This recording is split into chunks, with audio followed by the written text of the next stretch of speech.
স্বার্থবাদী রঙ্গ তামাশা এই পৃথিবীতে। মানুষ কতটা অসহায় হলে এমন কাজ করতে পারে। মানুষের অসহায়ত্ব এখানে বড় কথা নয়, সবচেয়ে বড় কথা হচ্ছে মানুষের নির্মমতা, নিষ্ঠুরতা। মানুষ কতটা নিষ্ঠুর হলে এমন কাজ করতে পারে যে কারো মৃত্যুকে ঘিরে ঘর থেকে স্ত্রী সন্তানকে বের করে দিতে পারে। কল্পনাতীত, মানুষ যেটা কল্পনাও করতে পারে না তার চেয়েও ভয়ঙ্কর ভয়ঙ্কর ঘটনা পৃথিবীতে ঘটেই চলেছে। যাই হোক, সর্বোপরি একটা কথা না বললেই নয়, আমরা মানুষ হিসেবে আজ পৃথিবীর বুকে মানুষ নেই।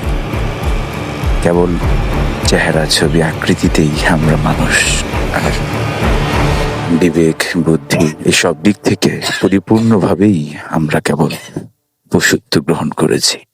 আল্লাহ আমাদেরকে হেফাজত করুন, আমিন।